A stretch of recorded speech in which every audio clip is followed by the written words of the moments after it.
We are back in the shed, and today I've been working on a Nintendo DS, original DS. We've changed this sorry excuse for a machine into something pretty beautiful actually.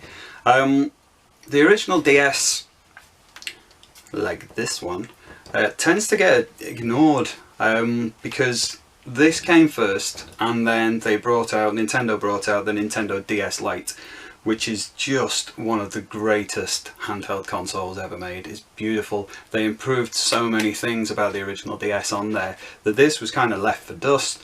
And also, as a result of the popularity of the DS Lite, there's been many kind of repro shells available for that one, so you can take a broken one, you can repair it. But because there's not been the demand for the original DS, getting these replacement shells has actually just been very difficult. They've been very rare when I've searched for them over the years, so I've ended up building up a bit of a backlog of Nintendo DS consoles, because I'll buy a job lot of broken ones for repairs and fixing, I'll use all the DS Lite parts, and then I'll put all the original DS stuff in a box. But recently, these replacement shells have become available for a reasonable price, about £10 each or so. So I bought a few from eBay a little while back in a range of colours. It went pretty well. I learned a few things along the way, so I ordered a few more different colours. Not tried a red one before, and did that one today. It's been pretty good fun. They can be kind of frustrating. Some parts are, I wouldn't say difficult, but you just need to be patient. But they turn out really nice. I mean, that was an absolute disaster, and now this console here, it works perfectly. Not only have I replaced the shell, I also bought a replacement Digitizer, which is the touchscreen. Two advantages to that. One is it's pristine. The one before was kind of dented and scratched from years of being prodded by children with a stylus, and also the calibration was all out. When you tap in one place, it detect it in another. There was no way of being able to fix that other than replace it. So that's been replaced, and as a result, there's not a mark on it. The entire thing is like brand new. The DS Lite is more popular, but this does have some advantages. All of the D-pad and the buttons here are all tactile buttons, like little clicky buttons, rather than the sort of soft silicon pad underneath. And the other advantage is that if you are playing a Game Boy Advance game on the DS Lite, the console kind of has the cartridge poking out like that, whereas with this, the Game Boy Advance cartridge sits in there. I assume because by the time they came to develop it, they realised people were mainly using it for the DS games, and they weren't having to rely on the Game Boy Advance, so they could compromise a little bit and miniaturise it, pushing that console, so that cartridge slot out a little bit. But yeah, I'm pretty pleased with how that's turned out. So this is my latest in what is an accumulating stack of original DS consoles. I'm really liking it. I'm really enjoying working with it. I'm enjoying playing on them. And if you're interested in doing a shell swap, provided you're willing to be patient and take your time, have a look at the video and see what you think. Okay? Cheers.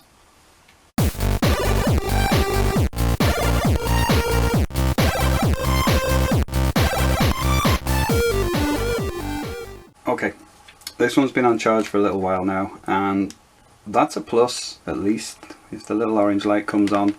I've plenty of old knackered DS's that don't light up at all, so that is something. So what we're going to do now is just take a look at a typical candidate that really could do with a bit of TLC. So the hinge is snapped here, and that's very common. It means that when you open, the whole thing's really wobbly. It looks awful anyway, and well, it seems like the previous owner has done their best to make it look awful as much as they can. Seems like a set of stickers that came free with a magazine, and even like the random leftover, I mean, that looks like it's from a PS3 controller or something, and it's just randomly being stuck all over the place. There's knocks and dings and bits all over the place. Typical of the kind of thing I tend to get in job lots of DS consoles, DS Lite consoles that are sold. I mean, they're sold as non-working, it's okay, but it's quite comedy the state that some of them do come in. So what we need to do before we're going to do a reshell on it, you've got to make sure that what's actually in there is good. You've got to make sure that the internals are okay to use, and do a little bit of testing. So first things first, does it get power? So we'll switch on. The green light here should come on, and check that both screens have an okay display. The display is not as good as on the DS Lite with the original DS, but still I think these are well worth saving. There's a certain form factor to these that I really like. All the buttons are nice and clicky, so that does work. Both the screens are okay, no dead pixels, no problems like that. However, I did check this before, and if I try and adjust the brightness now and tap on it, nothing happens. But if I tap over here, it adjusts the brightness, which tells me the calibration is way out. Now you can sort out the calibration, and even if it's not detecting at all, you can move your cursor to this little menu at the bottom here, which brings up a few options. And the one that we want is the calibration on the right. Tap that time. And what you have to do is just tap on the little square and keep tapping. And usually after just a few presses, it'll say, right, all calibrated, everything's okay. But in some cases, like with this one, what will happen is you'll sit here for 5-10 minutes. I've done it, and just out of curiosity, I've like sat and drunk an entire cup of tea while I've been trying to tap away at these. Nothing happens, it won't calibrate, and it's not going to sort itself out. So what I'm going to need to do is add a whole new touch layer, which I have ordered, so we're okay. So that's not really a problem. I'll press B to cancel, I'll come back out of there and quit. Okay, the system will now shut down. Okay, so it did work. What I need to test is, does it work with Game Boy Advance games? So I'll put a Game Boy Advance cartridge in and switch on. So that boots, touch the touchscreen to continue. Start the GBA game. That's okay. Now I always use Street Fighter as my test one, partly because I've got a few copies of it, but also it's a really good one for testing the shoulder buttons. Shoulder buttons on the original DS tend to be pretty solid, but on the DS Lite they are very delicate, and so many consoles. Tell you what, while I'm talking, we've got sound. Sound is good. Sound out of both speakers, but while I'm talking, I'll just turn that down. Yeah, the shoulder buttons on the DS Lite are really delicate, and a lot of the time they won't be working, and this is a good game to just test it. So you just go to training and then choose fighter. It doesn't matter who. Well, I do actually choose different ones sometimes, but so buttons A, B, all okay, and shoulder buttons both fine. As I say, on the original DS the shoulder buttons are rock solid. It's DS Lite where that's usually an issue. So that's all okay, and it's loading up Game Boy Advance games, no problem. So now I've got this slot, which is normally the worst offender. The GBA slot's okay, but sometimes you need to do a little bit of work to try and bring the main DS slot back to life. So this one, yeah, there is no DS card inserted, so I'll do the tried and tested method first, which is blow in the socket. Usually it does the trick. Well, it doesn't usually, I wish it was usually, but a lot of the time it does the trick. Here we go. Yeah, there we go. Big Brain Academy, that one works. Will it load? Yep, so pretty much everything's fine. We've got sound, we've got the DS games loading, the buttons all work okay, we've got the GBA slot working fine. The only issue is the touchscreen, which is a shame because that touchscreen is actually in fairly good condition, but that will need replacing, but everything else is fine. So that means we're now all okay to take this apart. So we'll switch off, close it up, take that out, and I'll get my tools ready for dismantling. Okay. Right, so let's get rid of this old shell, save the insides, and get them ready for our new shell. So we'll turn over, and we've got a number of bits on the back to sort out, but first of all the battery cover. Now I've already trimmed around this sticker on the back of there, but to get the battery cover off, we'll turn the single screw, just tip it out. A lot of the time these don't come out. One of the things I've found works quite well is a little bit of tape. It means that you don't have to go digging about in the gaps. Just a little bit of tape on there and pull, and it'll just lift off. I've got my spudger to lift out the battery, which has got a decent bit of charge in it now, so hopefully that won't cause us any problems later.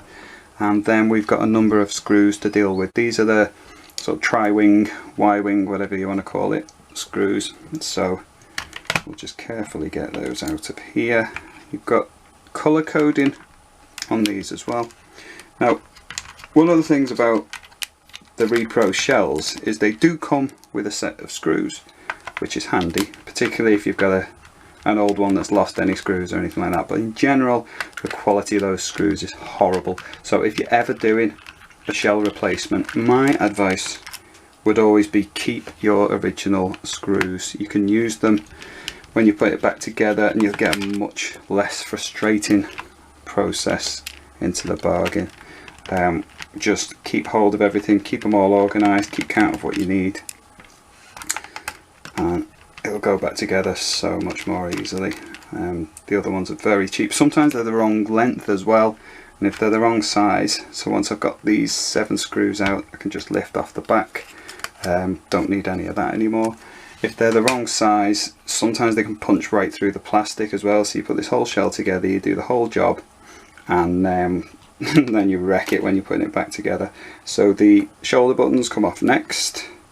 They'll kind of, they'll feel like they're not going to come out, but you sort of tilt them slightly and they'll just lift out from there. Each one of those will have a small spring attached. Again, if you want to be using the original parts like the screws and things like that, they're worth keeping as well. I'll just get that one out with my tweezers. Okay, so now I've got the motherboard accessible. I've got a ribbon cable here, and I've got the little wire attached there. Again, Spudge is quite handy for getting these out. Just move in there and there. So these have got like a little tab that lifts off before you can pull out the ribbon cable.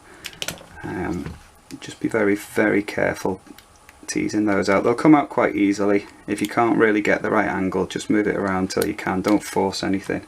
And if you can't even get under it, a little tool to help will be good, rather than trying to dig your fingers under there. So that's undone. We've got a few screws. Now we're inside the console. We're onto crosshead screws. So as I said before, they're colour coded. The black ones are the main ones to put the shell together, and you've got silver ones inside, which I quite like. Makes it much easier to deal with. So our motherboard almost ready to go. We've just got this wire attached to, I think it's the Wi-Fi module there, that just needs lifting off, and it'll feel like you're forcing it, but it will just ping off there. There we go, that'll just lift off.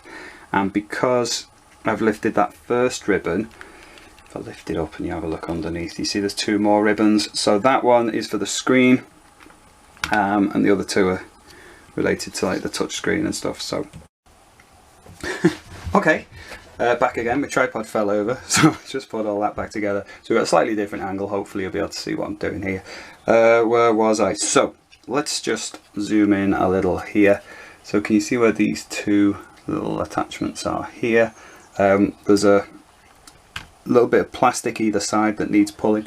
The best, safest way I've found of dealing with those is with 2 spudges. Any sort of pointed tool's good, but these things are brilliant. And you just get in on each side and just try and tease them both back at the same time. If I've done that on both sides, you can just pop it underneath and pull out on both.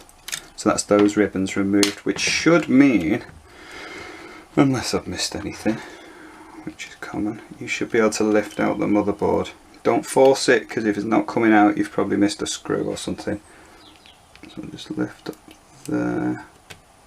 Ah, there we go. So I've missed a screw at the top.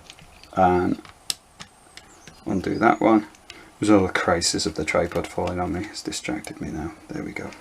So that should just lift out dead easy. So as I say, if it's not lifting out easily, you've missed something. So that's my motherboard. Nothing to do with that really. I just need to put it somewhere safe. So I'll pop that to one side. So on the inside here, we've got the contacts for our buttons. Again, they might be worth reusing. Sometimes the ones that come with the repro shells aren't great, so the rubber bits are worth keeping hold of. They're alright. The buttons, I'm not going to use again at the moment, but I may. I'm just a hoarder really, so I'll keep those and I'll put them away in an OCD fashion.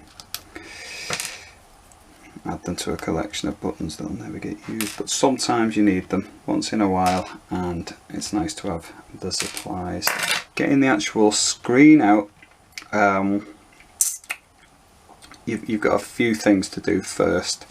This sort of foam bit on the back of the screen there has the ribbon underneath it, so what you have to do is carefully pick off that corner area of the foam and then detach, because the ribbon's stuck on with like a double-sided tape. So if you carefully peel that back, then you've got that completely separate. At that point you can lift out your screen, which you simply just get your fingers into the gap here, push against it from the underneath, and it'll just lift out, no problem. We'll be needing that, but I will be replacing the touch layer on it, so that's going to one side too. And now we're almost down to separating out these two parts. There's another screw hidden just inside here, so we'll take that one out. I remembered that one.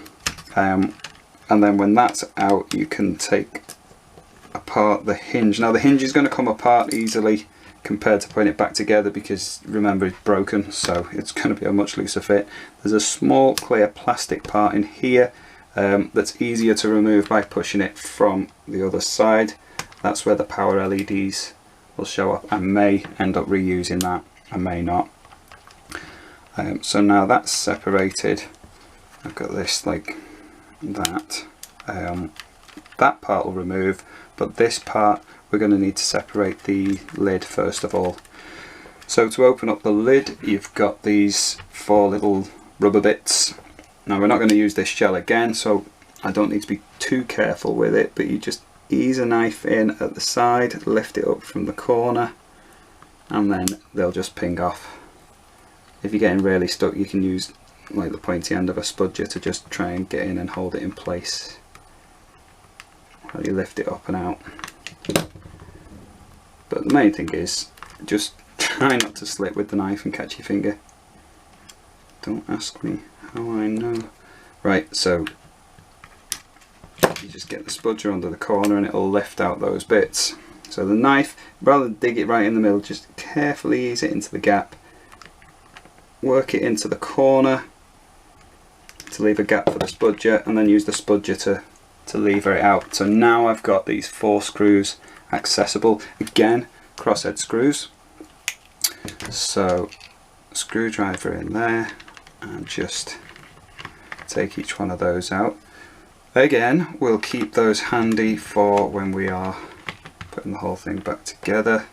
Now when I've done other ones of these, it does seem slightly different to the original, and you've ended up with a slight bulge on top, so it actually might be better. I might swap for some shorter screws that I've got left over from some DS lights for that, but that'll come later. Now I should be able to close it. It's easiest to work with because the hinges are in 2 states, and when you're trying to put the hinges in, which is one of your trickiest parts, see, I'm just separating out there. If you can't get that to lift, again, spudger's your friend. You can just ease it into the gap and twist, work it along, and it'll just pop out those parts that are difficult to get to. And like most things, once you've got it set up right, it should just lift straight off without any force. All this time you're doing it, be careful of this ribbon. Don't want to damage that ribbon. So I'll get that off. It should just lift straight off. The difficult part is possibly going to be this here, because it clips in at that hinge too. So I'll work around this corner, pop that off, and then that's just come out. So here, at that point in the hinge, there's also a little tiny raised area on the lid which clicks in place, so that's something important not to miss. So that, the colour is there, the colour it used to be. Now we can get to our hinge and we can start to separate out those different parts. This will lift off, and now the hinge parts. As I said, if you do it while it's closed, you know that there's like a little barrel inside here and here. If you take it apart while it's closed, you know that when you're putting it back together, they will slot in while it's closed. If you do it while it's open, you'll need to have them a different way, because there's two states. They'll sort of twist and lock for the open, twist and lock for the closed. They will slide out this way and this way. So easiest way to do that is get like a screwdriver and just carefully push in from the other end. It might, see, this is the hinges are the worst bit of this, just like with the Game Boy SP. You've got to kind of force it, but be delicate at the same time. You don't want to damage anything else. You can get directly above it and line up your screwdriver. A little bit of careful pressure should just, you see how that's started to work its way out here now? There you go, that's allowed me to separate it. This one will be easy because it's already broken, so that'll just pop out there. So that, if I'm getting lined up, that is my right hand side, and this one here on my left hand side. The ribbon will feed through the gap, and the little wire will also feed through. Easiest if you get the wire out of the road first, and then carefully. There is room, there's like a little bit of a cut out there, so there is room just about to get that ribbon through. But again, be careful with it, because if you wreck it, your whole console is a waste of time. That bit now can go, and all we've got left is the top screen with the speakers and these bits here, so we'll just undo those first. I still need to get to my hinge, but that's going to be safer to remove when I've got all this out of the way. I've got a small screw here and here. Again, colour coded. The ones in the top are little brass, goldy type coloured ones, so they will lift out. Above the screen there's like this little bit of, it's like a little bit of PCB that just slots in to kind of squish the screen in place. It's one of the bits that when I've been doing these builds, it's the most common bit for me to forget, so I'll do my best to remember that. To remove the top screen, again, you've got to try and push in, but because this has the cover on it, what you need to do is lever it a little bit. So Spudger to the rescue again. I'll lift it slightly, put that in at the corner, just wiggle and ease it up. You don't want to twist and break the screen, so don't force it too much. And again, two of these working together can be your friend. Just get that there and work my way along. Should be able to just lift out the screen. There we go. It is stuck in, so if it feels like there's a bit of resistance, don't worry, you're not going to break anything. Well, you might if you're not careful with it, but if it feels like it's stuck in place, that's because it's got this sort of black sticky layer around the screen to stop any dust getting in and to hold it secure in place. So that whole assembly now I'm just going to pop to one side. So speakers aren't even glued, soldered or attached, they just sit in, so I can move those to a safe spot. Don't put them near any iron filings. Push from the other side of the hinge and that'll just pop out, so that's our hinge for that side. So now it's time to bring in our replacement shell. Just clear this space here. So bits that I'm keeping are the contact pads. I'll use them again. These, a little bit of dust on those which I can remove, but most of them's fine. There's not even any like electrical contacts on these because they're little clicky buttons in the console. Got all of my screws, keep those safe at the top. And my springs, my little bit that I'll forget to put around the top screen. My two hinges, which I'll keep safe there. Two screws for the top half of the shell, and these 4 screws for attaching the entire top bit together. Get rid of that. Time to bring in our new shell. What colour should I go with? Let's see. Pink. I've not done a pink one before. Or what's this one? Red. Yeah, let's do a red one. Red would be nice. So these sets, the quality's okay. brilliant. Get a better light on there. So usually you'll get the top part separate and the bottom bit and all your buttons and things in a little bag. Another little bag with the screws we won't be using, but there is a couple of bits that we'll need to keep so that stays safe. There's a bit of a mark on there. And the quality of the holes around the buttons is usually pretty poor. That needs a bit of sorting out. Right, what do we do? Do we stick with it?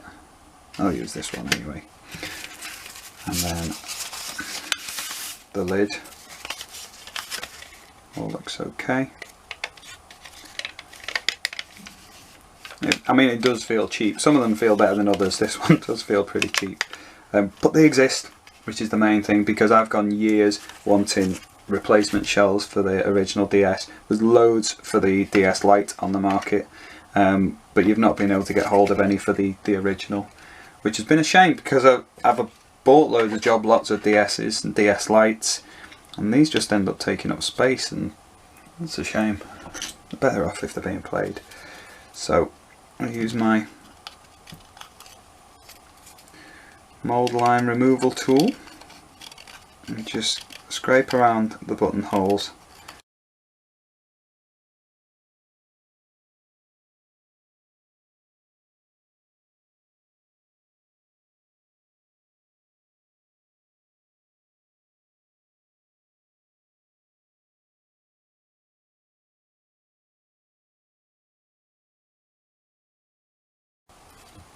Right, here we are again. That took way longer than I expected. That's the worst one I've had so far, but I've opened out those holes now. That should be fine. It takes a while, but it is worth the time. And while I was doing that, and I knew I was going to be playing that bit faster on the video, I took a magic eraser and just gently took off those little bits that I think had come from where the logo had been printed on. So the shell's actually looking pretty nice now. Now for my least favourite bit, the hinge. So I've got this part here, which needs to push in from that side and lock on, and this one which pushes in from that side and locks in, and it attaches to the top half, so that comes connected together. I found on the repro shells it's not quite as tight when it comes to trying to separate those as it is with the original. As you'd expect, really, the build quality on the original is much better. So we remove the hinges when the lid was closed, so what I'll do is I'll just put that in place in the closed position there and do my best to try and get these in. Easiest if I pop them into there first. Now you've got to try and find the right way for them to go. I don't know if you'll be able to see on there, but there's a slight shape to it, there's a little bit of a ridge, so you need to get them the right way around, which can be difficult to see. If I push that one in, is that lined up right? Let's try again.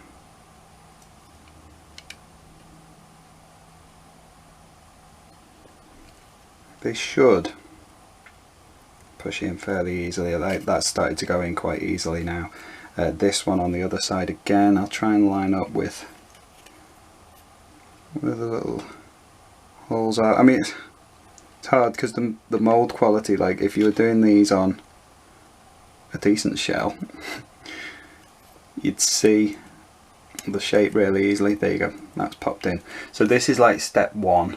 I've got the left hinge pushed in, so it just stops short here, and the right hinge pushed in, so it just stops short there. Now I put one on top of the other, and this is where you've got to try and get that balance of power, because you've got to try and push it in without putting strain on the plastic. You've got to push it really hard to get the hinge in, but you don't want to push and then snap a little bit of plastic that you waited 8 weeks to arrive from Hong Kong. So yeah, and then if you're struggling with your fingers, which will often happen, try and get a bit more pressure. You can apply that with a screwdriver. Take your time, line up really carefully because you don't want to slip and hurt yourself. or snap the plastic, or knock over your cup of tea, all the important stuff. There we go. So that's just plopped in there. This one's pretty much in place. It's about getting them lined up first. This is really the only difficult part of the process. Everything else is fairly straightforward. But I hate this bit. Give it a shove. I feel like going in now, and you'll see it kind of come up against the other end there, and it's well out of the way there. This one still has a little way to go in, so again I'll push that. Oh gosh, so hard. I mean, I suppose they'll stay in place once they're in, which is good, right? Oh, my poor thumb. So yeah, anyone doing this, you will absolutely hate this part. But when it's done and you've got that satisfying little boom in place when it's open, and then it'll just swing over and pop into place when it shuts. It doesn't quite snap shut like it used to, but it's not bad. So build that before you do anything else. If you do it, that's my main bit of advice. If you're making one of these original DS reassemblies with the new shell, assemble your hinge before you put anything else near it, because all that force needed, like if you have the ribbon through there, you're going to wreck it. I'm going to wreck it. So now I can assemble the top half, get everything in place for that, and then move on to the bottom. From here, it's pretty much plain sailing. So I pop my speakers back in. They'll just sit in place, provided the mould is alright. As I say, the quality on these shells is okay, really. I've had much worse. Now I've got my screen to go in. That just drops in place here. There we go. And then there's the little bit that you will forget, which just kind of wedges in here. Just holds the screen in place, I think. And there's a little cutout. If you've moved it out of the way and it's been moved around, the little cutout goes here so the ribbon doesn't get any pressure on it. I think actually, it's just occurred to me, that's slightly more raised than the screen, so I think that when the shell closes down on it, it just stops any pressure going on the ribbon. Now let's see how this goes. That part goes on top here, yeah, and there. Now I've had this on a few of it seemed, I mean, I suppose they all come from the same mould, but quite a few of these.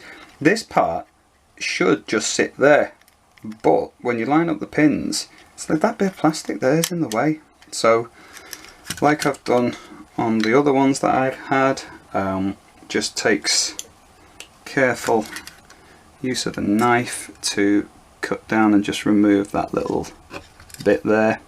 The plastic is super cheap and soft, so it's dead easy to cut into. Just check if that lines up okay now. Yep, yeah, that's fine. There's little bits for you to route the cables and things, but first things first, we'll get the screws in. I think this is where I've had bother with screws, so don't fasten those too tight, because if you do, and they just sort of punch through the other side. Right, I'm going to find a shorter screw.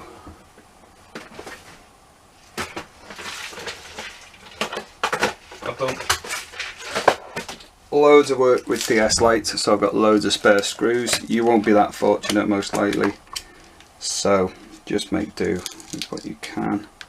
But these short screws are quite nice if they'll fit. Trying to get these to cut a thread is a bit of a pain as well,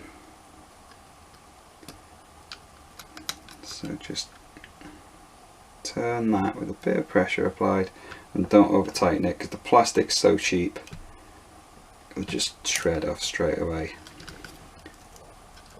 A little bit of pressure on it.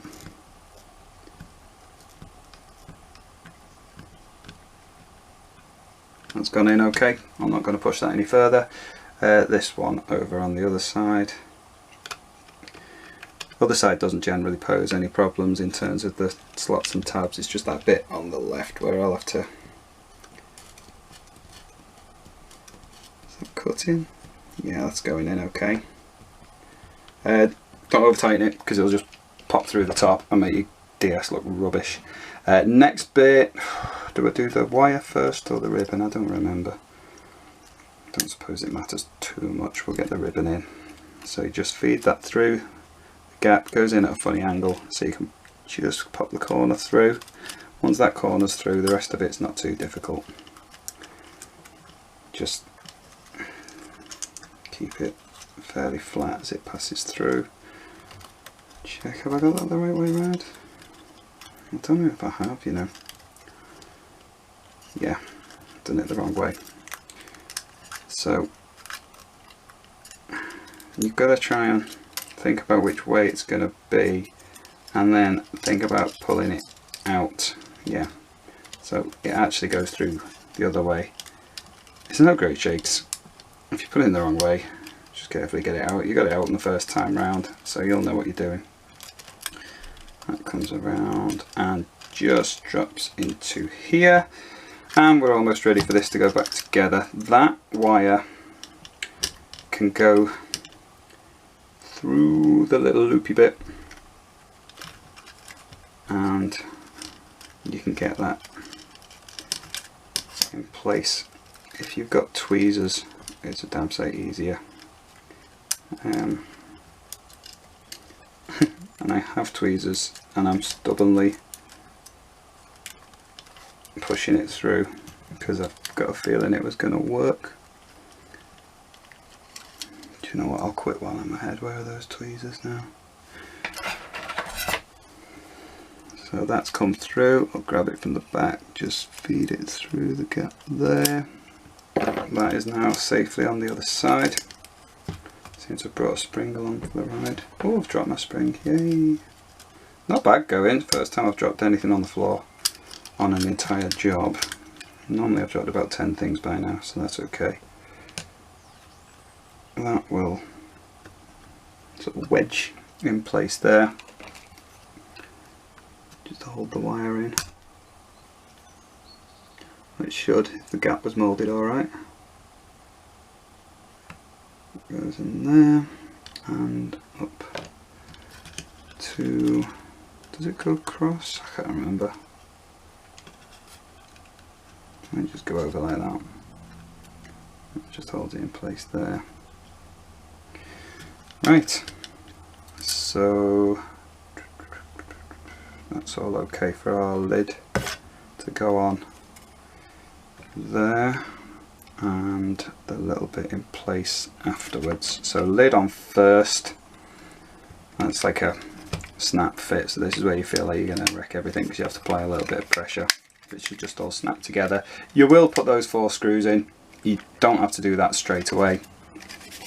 I don't want to scratch that, so I'll make sure this surface is completely clear, or you could put like a soft cloth down or something like that. So we'll turn over. Now we're on this side. Our next bit is we'll need to open up the little bag. The bag's got all the buttons and bits and rubber sections and pieces and fake stickers and things. So what I need is this part here, which was attached with one of these silver screws, I think. So just so I don't confuse myself, I'll move those 2 screws out of the way because I replaced those with the other ones. And that section here doesn't go that way because it's blocked off at one end and it needs to protect the ribbon, so it goes over here. If you've set up your hinge right, that should fit okay. If it doesn't, check the moulding, like that bit there, there's a little dodgy bit on the end, so I will carefully cut that off. Just here there's a little bump which was stopping it from fitting in place, so that can come off. See if that's helped. I'll just fit in, there we go. That sits in there fine. Turn it that way up and get our screw in place.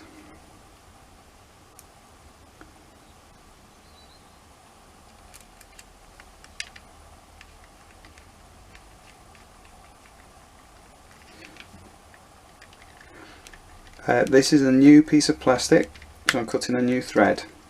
If ever you're doing that, it's worth just tapping it first, which means you are kind of cutting a screw thread into the plastic.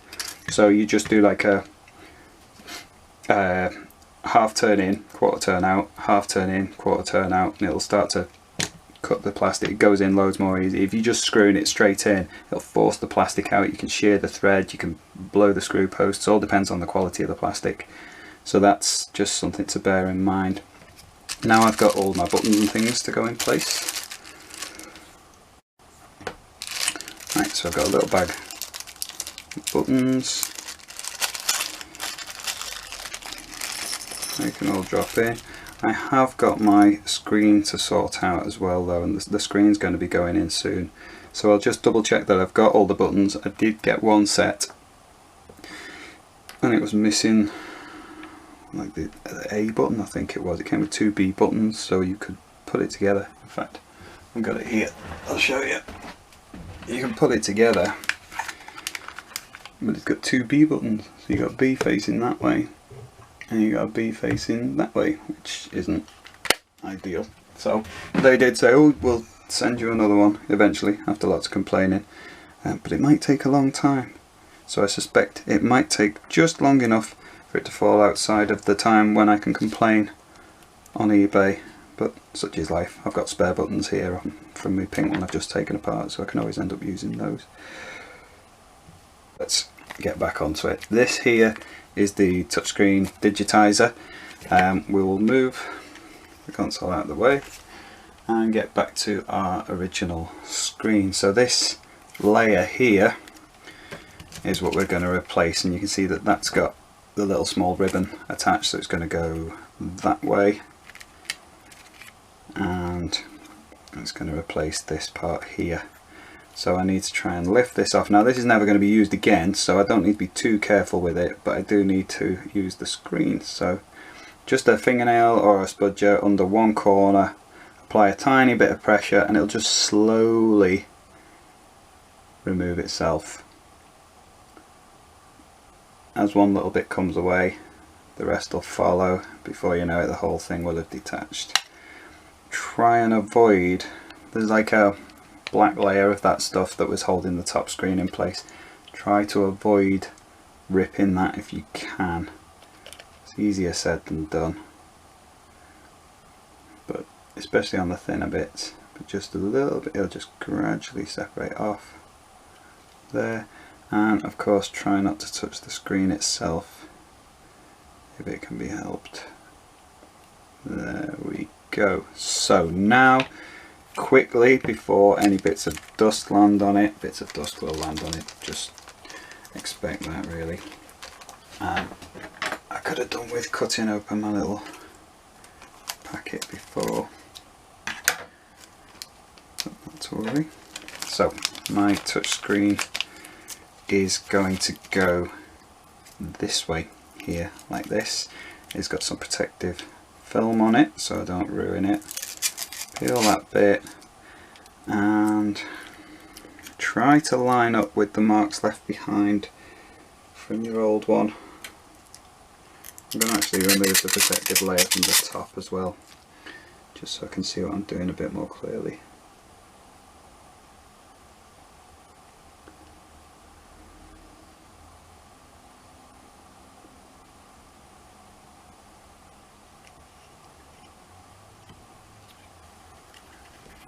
If you line up just about right with the light, you'll see where it needs to go. Not far off there. Tiny bit out. There we go.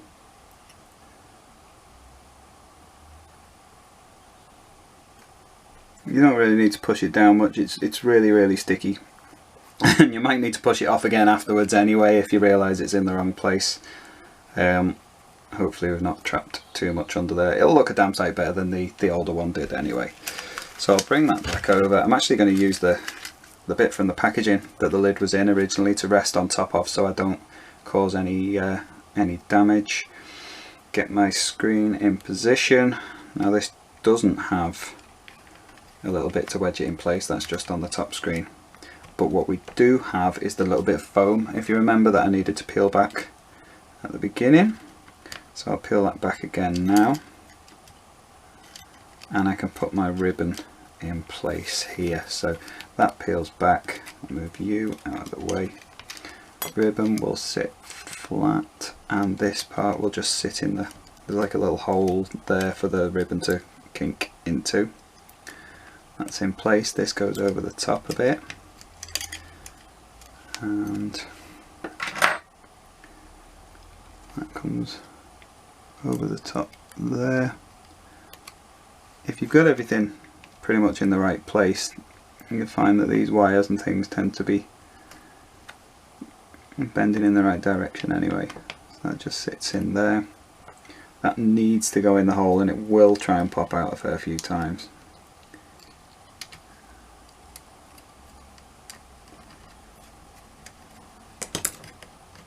Got the wire in the way, that's why. That's there we go. So that just sort of sits flat where it comes up and over. This can go through here. That's basically going to go onto the motherboard anyway. So now I can get the buttons in place. Now I didn't actually test the buttons earlier when I'd cut the bits, but hopefully we'll be okay. Hopefully they'll sit in there without being... Oh, they do feel a little bit tight. Let's see, how does it feel when you push? Not too bad. We'll just try it, see how we go. I need to take it apart, I need to take it apart. That will go in there. And we've got the Y and the X. The buttons on these are quite easy to work out which goes where, and there's little tabs generally to make sure you don't put the wrong one in the wrong place. When you come to the D-pad, it's got like a little circular bit on the back, which will sit in that hole, so you kind of push that in and it'll lock in place like that. Make sure you get those lined up properly, because otherwise that will cause you problems later. And that one over here. Nearly there now, he says, full of optimism as he realises there's a bit that needs cutting out there as well. So there's another weirdly random bit of plastic that won't go over, so you could either cut the silicone, or like I'm going to do, you can cut the plastic, just cut straight down there.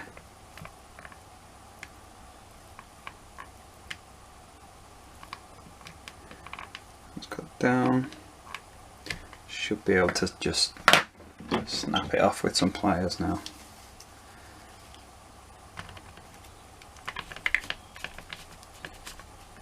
There we go, that's gone. I don't know why that's even there in the first place. It's not like it even matches up on the other silicone bit I've been given, so there we are. Yeah, that sits fine now. That goes in place. Now we've got our shoulder buttons, which you can do now. I tend to prefer doing those after I put the motherboard in place.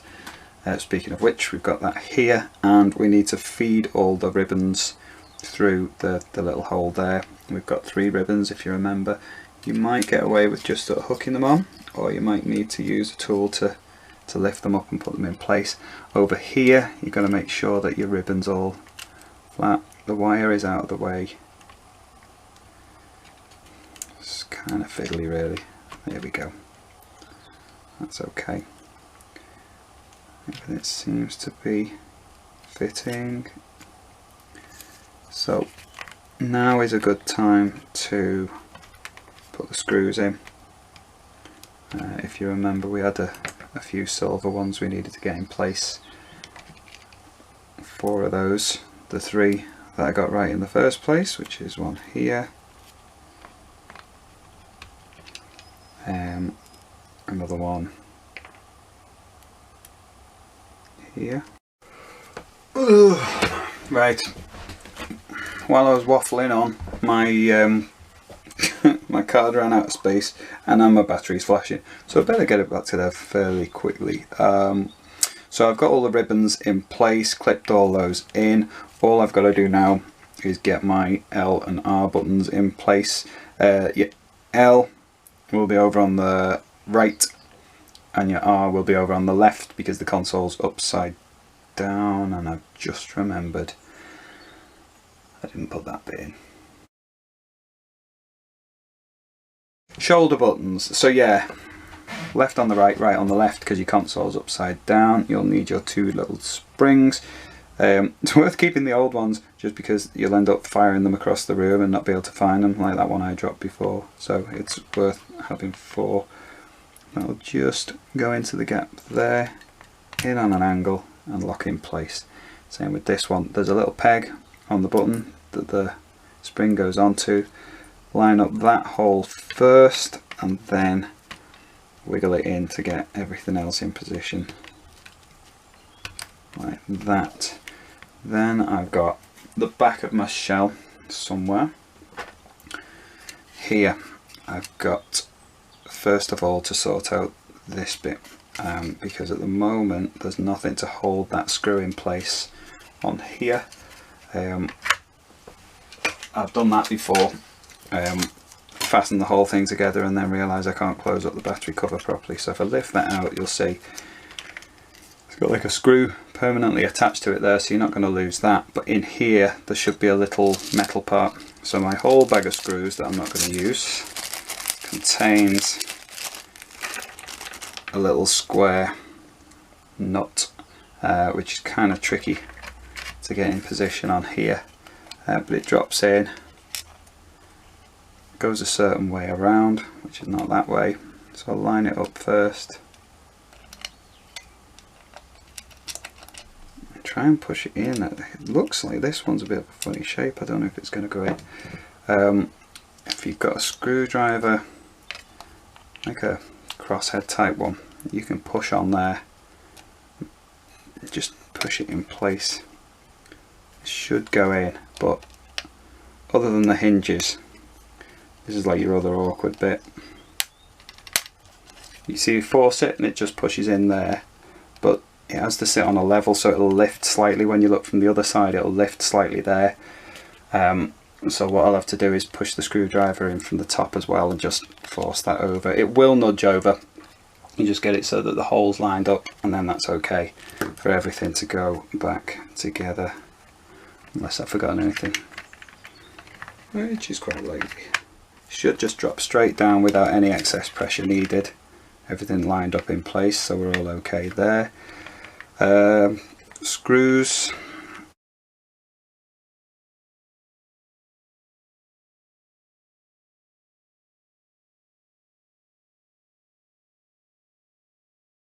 So those screws are all in. The new Digitizer looks immaculate, so provided it actually works, that'll be pretty good. The top screen's got a couple of little fingerprints on it from where I was taking apart, so they will need dealing with before I put the new top on. Just a gentle treatment with a microfiber cloth should be fine for that.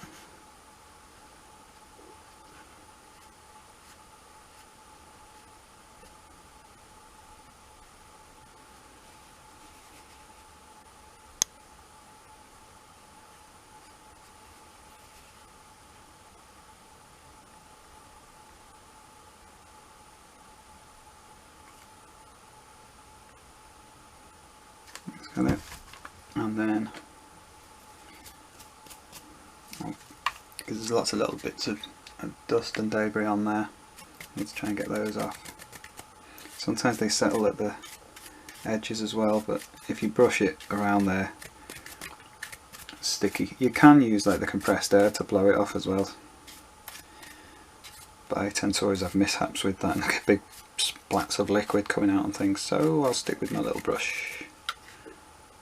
That looks okay. So got my new screen cover to go on.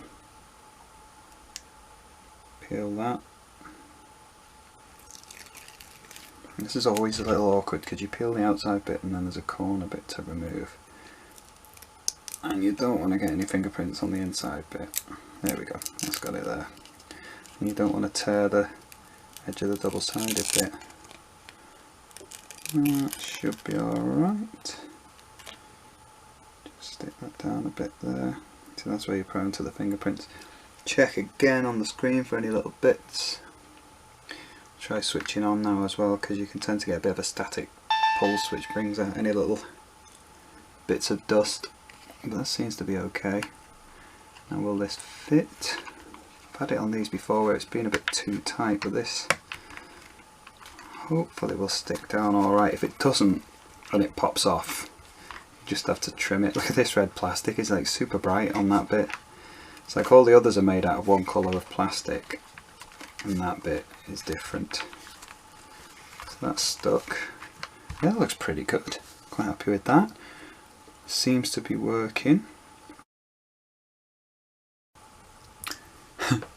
Okay, we're back and the D-pad is now the right way around. Everything fits fine. So we'll try that again.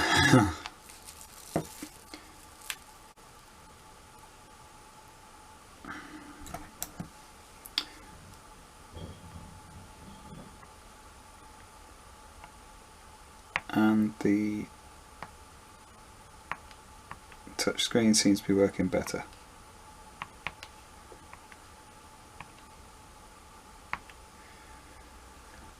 I'll speed through this bit.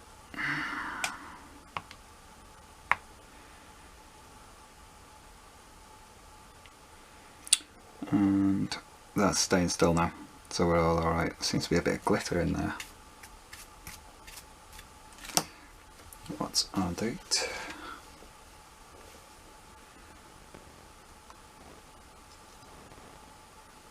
25th of January.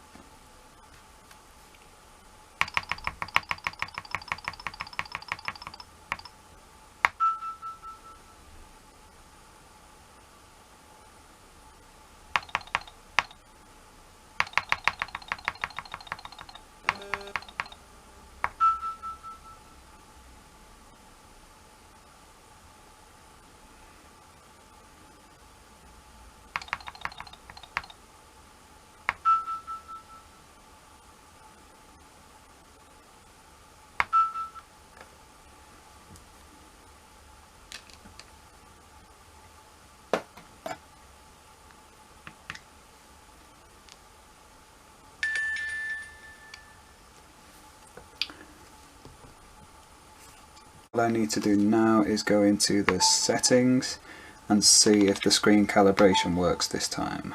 So 1, 2, 3, there we go.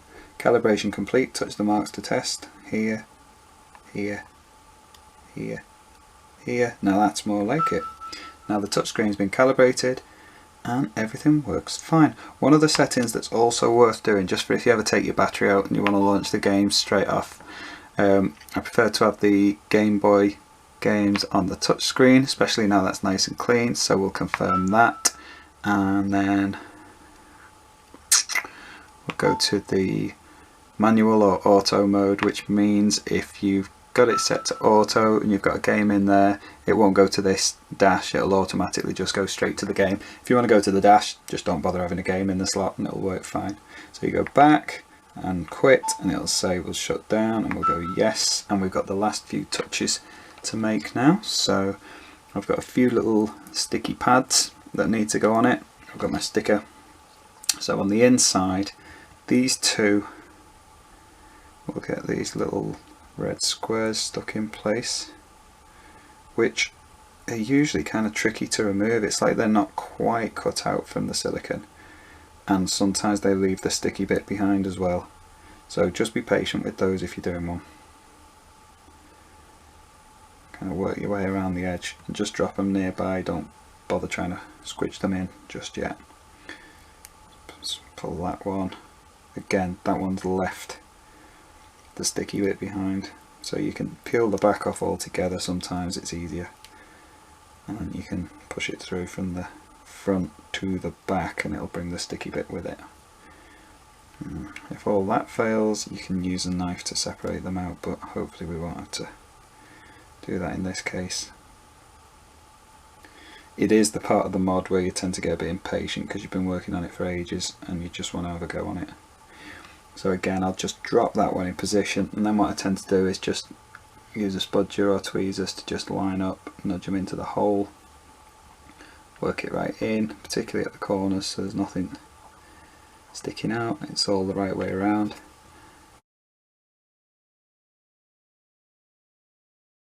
And then I've got my sticker. Now when you put the sticker on, make sure it lines up with the text that's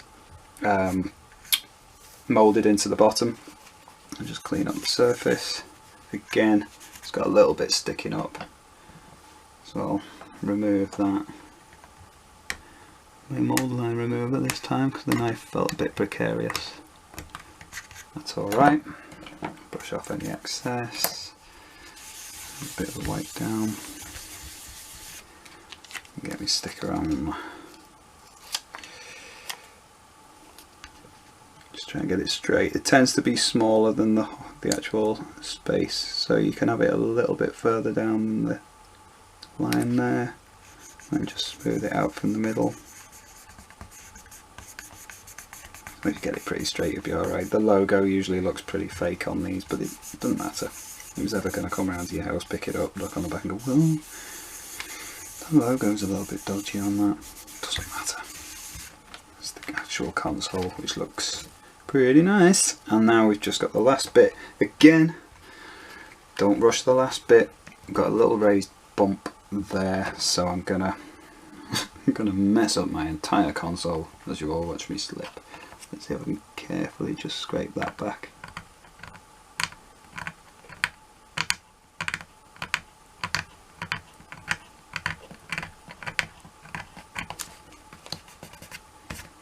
That's alright.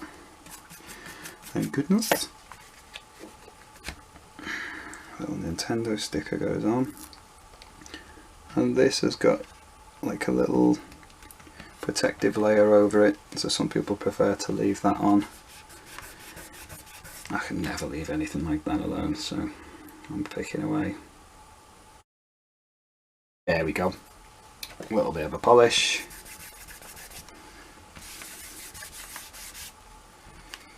And I'll do the same with the top screen, seeing as that all seems okay. And there we go. All done. I'm working, and I'm pretty happy with that. I was expecting that to be quite easy. I've done quite a few of these already. It's been a little while since I did them, but I was expecting that this one would go together quite smoothly. I could do a video and it'd be like, oh yeah, I can do this really well, here's how you do that, here's how you do that. And even then, some things go wrong and I forget things and I have to take it apart and swap. That's part of, it sounds stupid, but that's part of what I like about doing this. I really enjoyed building that, even though it had its setbacks, and I'm really pleased with having something very, very nice to show for it after starting with something pretty awful. So cheers, here's to the next video.